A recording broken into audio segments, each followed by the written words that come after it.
I was tagged in something on Twitter today, and the person kind of was basically saying, if I'm incorrect, individual, don't get mad at me.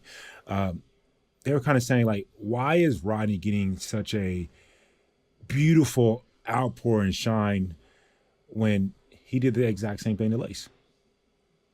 What are your thoughts on that?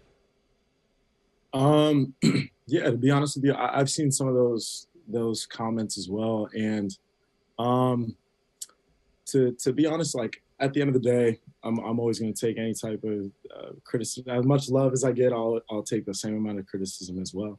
And so yeah, with at the time down there on the beach, my relationship with Lace, to be honest, I think everybody knows this down on the beach who was there with me.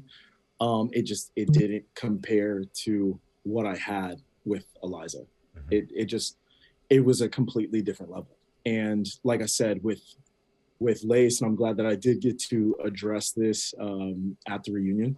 But yeah, with Lace, she's an amazing person. It was nice getting to know her, but she was still a pleasant surprise. I did not know Lace. I was not aware of Lace before I stepped on that beach. Mm-hmm. Had no idea who she was or that she was even there. So it was really a pleasant surprise. Whereas on the flip side, obviously I knew of Eliza, and Eliza was by far clearing away the top of my list. Mm-hmm. And I knew at some point that she would be there.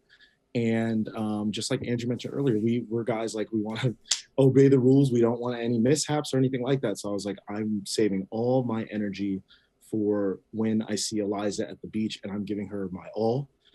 Because I would love to have that love story, just like the alumni that we've seen before who are successful in this franchise.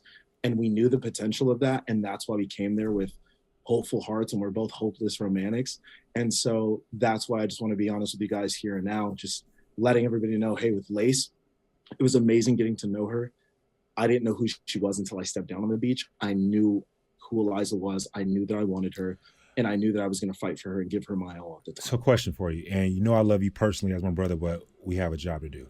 So, with that being said, do you feel that you should have told Lace, or do you feel that it's more like, hey, Eliza was my number one, but I never knew who Lace was, so therefore I did like Lace, and I wanted to see what happened with that? What would you say to that? Yeah, so I let that be known, and I'm glad that once again we addressed that at the reunion. I did let her know the day of split week. I mean, it was right at the 11th hour, to be honest with you, but it was probably about 15, 20 minutes before Jesse Palmer pulled us, and we had no idea what was going to happen next. But I did make sure I had a conversation with her. I said, hey, it does seem like you and I are getting closer, which is nice. I'm glad that we're taking this time together, but I do want to be honest with you. If Eliza walks down, I do want to take a date with her, because she is the only person, she was the number one on my list. Better late than never. Better late than never. Yeah, so I'm telling you, I couldn't believe everything happens for a reason, and I never forget having that speech. And I'm so glad that Lace remembered that, and we talked about it at the reunion. We admitted that to each other, and she's like, yes, Rodney did let me know Eliza, if she was the one that walked down those steps, he would go try to see where that went. And so I'm glad that we had that discussion. So I did let her know. That's it, bro. That was a stand-up move right there.